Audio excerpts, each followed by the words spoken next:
Well, hello everyone, Texie88 here and welcome to another retro gaming review. Now, as I've just reviewed the first and second Double Dragon games, now I'm turning my attention to Double Dragon 3, the Rosetta Stone. Now, as you know, I've already reviewed the Amstrad CPC version of this, and now this time I'm looking at the Sinclair ZX Spectrum version to see how it turns out.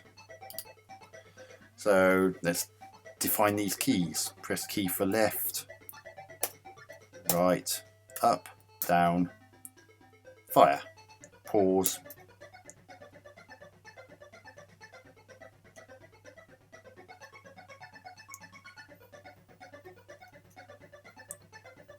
Press 5, Mission 1 USA.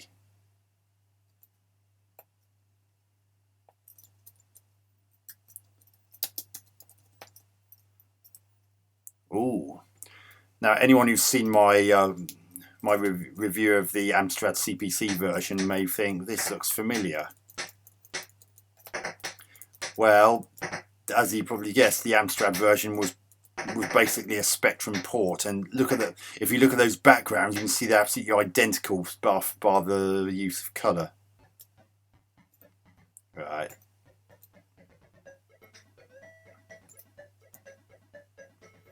That'll do me. Music's nice in there. Mind you, unlike the Amstrad version, this actually plays at a playable speed. This is what the kind of speed that should have been on that version.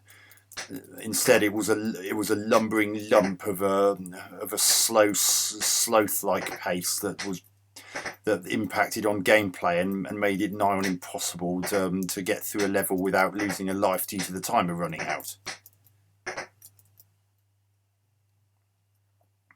And look how smooth that scrolling is. Remember, in the Amstrad version, it was absolutely horrible, jerky scrolling.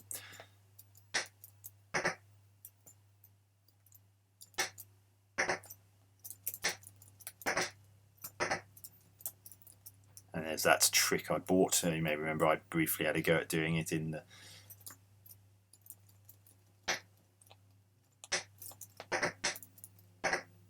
This is so much more enjoyable than the Amstrad port was. Oh, God, he says and gets twatted. Here's Kim again. I still don't know who Kim's supposed to be. Let's see if I can bounce off the walls. Yes, I can.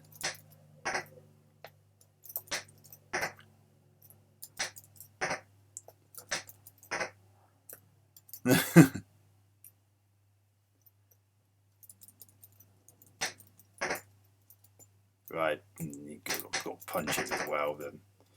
You can tell that these sprites. This is actually very obvious to me that the sprites from the Amstrad version are just yellow coloured versions of what you're seeing here.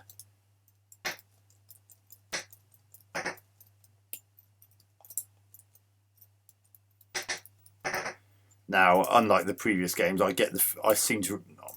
unless I'm very much mistaken, there never was a 48K port of Double Dragon 3: The Rosetta Stone, and given how shite the 48K Spectrum port of Double Dragon 2 turned out, that could well be a blessing in disguise. Because given how much was, or rather wasn't, in that version, I very much doubt anyone back then would have been willing to take a chance on spending a tenner on something that was probably not even going to be half the game.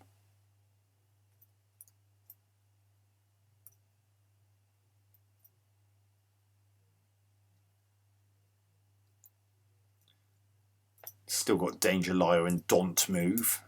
See how much easier it is to take out these bikers. Oh, so much easier when you've actually got the game running at a decent speed. Oh, he says, and then gets clobbered. Oh, you bellend. Yeah, he got you that time, biatch. This is... Yep, oh, it's even got a sound for the go sign. Can you imagine how slow that would have been if this had been the Amstrad for the port. A little bit of a pause there. Don't know what that was about. Oh God! Go on. This is so much more playable than that mess that was the Amstrad CPC version that I reviewed a while back. Still wondering who's insulted Tom by calling him a git on that wall at the back. You may remember I pointed that graffiti out when I was reviewing the Amstrad version. Again with the pauses, what's that all about?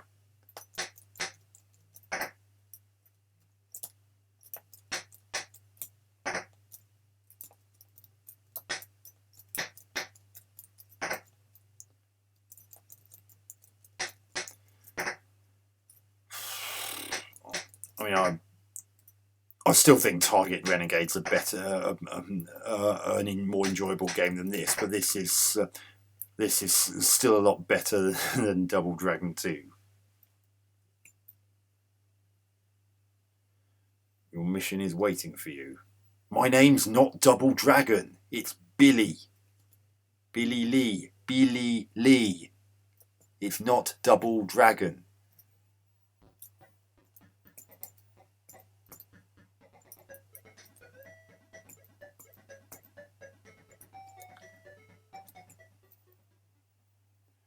Right, will it be the nunchaku again like it was on the Amstrad version? Yep.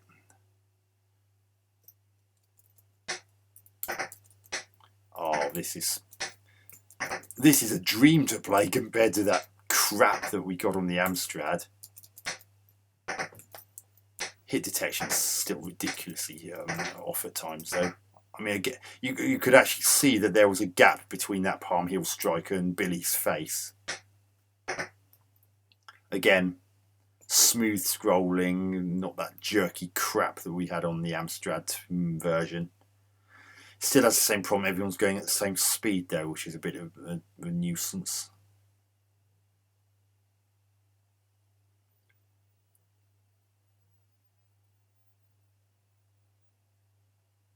Again, it would have been really nice if there could have been some in-game music or something. It just feels a bit dull.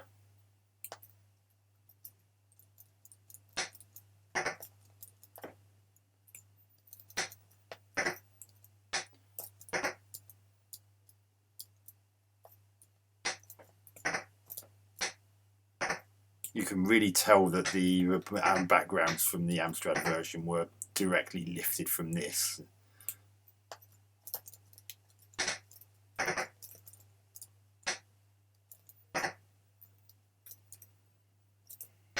Oh, you bastard.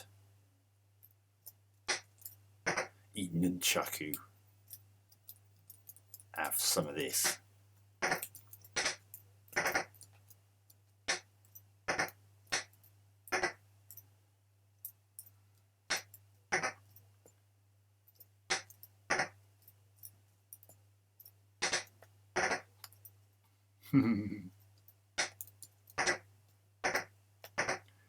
The hit detection is still a bit off. I mean, there was no sort of gap between my nunchaku and him at times.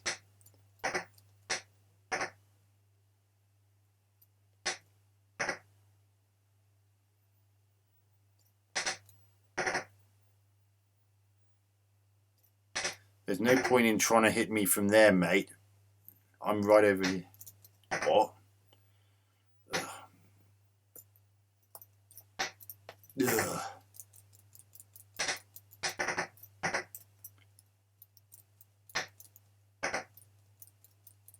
Ooh, he even scrolls the other way. You bastard.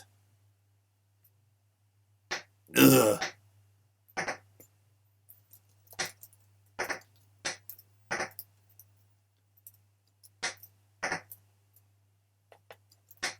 Nice thwacking sounds in this. And the sound they make when they land is quite amusing as well. You have to kill me before you can touch the stone. Okay.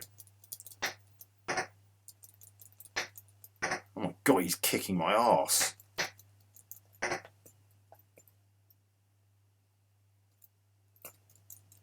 Oh, I've lost my nunchaku now. Oh, you bugger. Well, that didn't even touch me. What? That was a bit of a delayed reaction. So I hit him and then decided, oh, I'm going to fall over. Oh, God.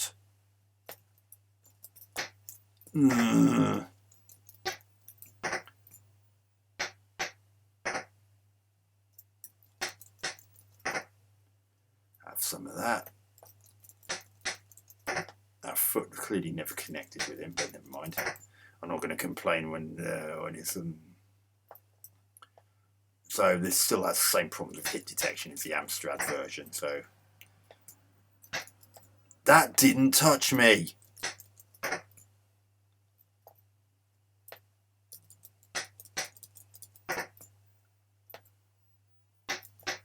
Oh, you bastard.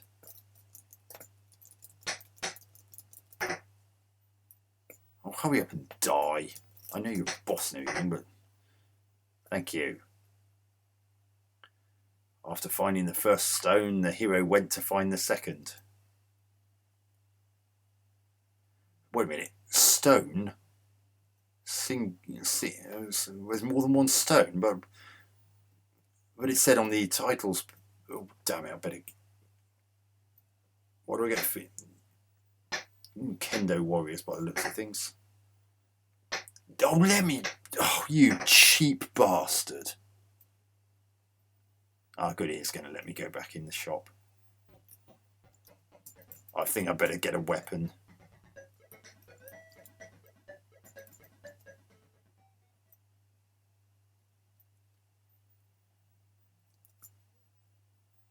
Oh, good. And now I've got a means of being able to give them sordid details. Sorry. That was a very bad joke. I do apologise.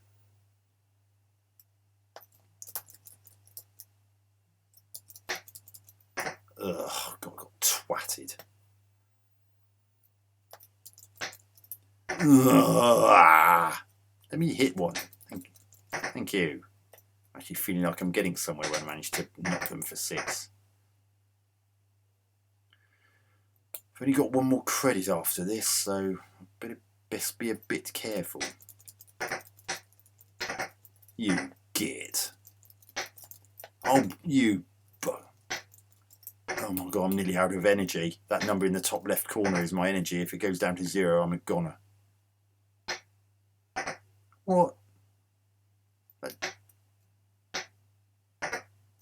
Okay. Oh, you got to be kidding. I've got to go back to that bloody shop to get another... Oh no, I can't. I haven't got any more coins. So I've got to take on these 3 guys completely unarmed while they've got great big flipping swords.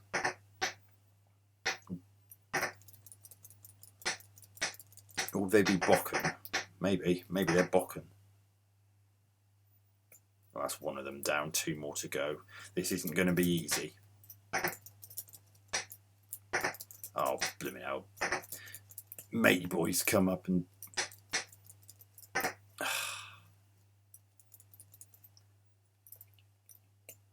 Out of the Spectrum Double Dragon games I've played, this is without a doubt the most enjoyable experience.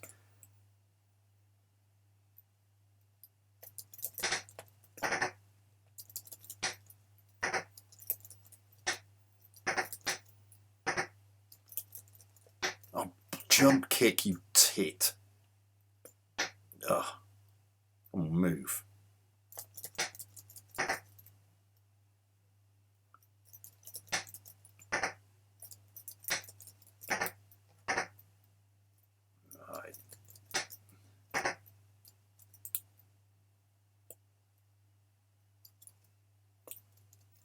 Oh, you got to be kidding me.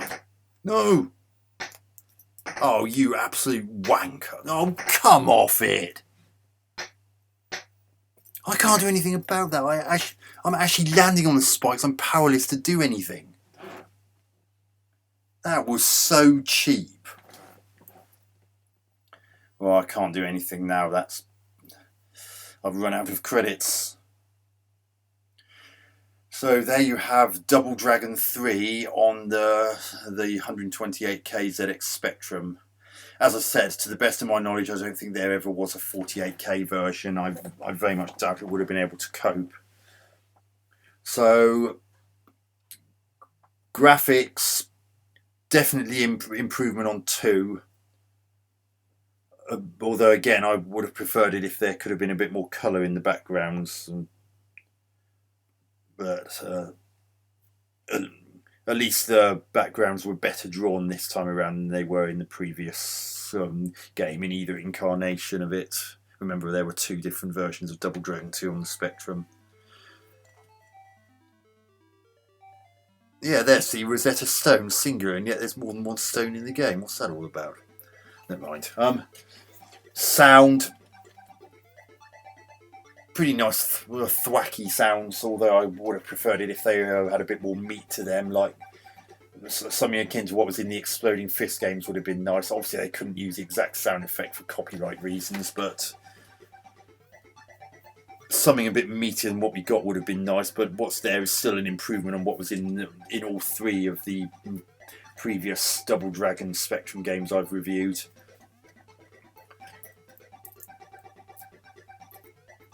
Music here is good as well. Gameplay plays really well for the most part. Hit detection's iffy at times, something I pointed out on the Amstrad CPC version, despite that version's deadly slowness. Some occasional cheap moments, such as that bit where you were constantly landing on spikes and they just happen to come up when you're about to get up, which is a teensy bit unfair.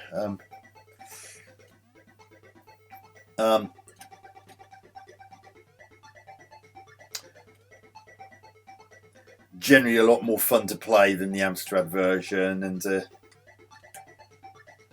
bit more of a challenge, well, quite a fair bit more of a challenge than the previous games as well, especially the 48K Double Dragon 2. Yeah, less said about that the better. Longevity, out of the Spectrum Double Dragon games, I think you're more likely to get more longevity out of this than the others, especially as it's noticeably more of a challenge than those other earlier games. So I'm going to give Double Dragon 3 for the 128K Sinclair Spectrum 7 out of 10. Its lack of in-game music and its poor hit detection are a bit of a letdown, and the unfair deaths and cheap attacks are quite annoying. But otherwise, what's there is good. I mean, it's got. So there you have my review of the Double Dragon 3, the Rosetta Stone for the 128K Spectrum. Hope you enjoyed this review. Texie88 out.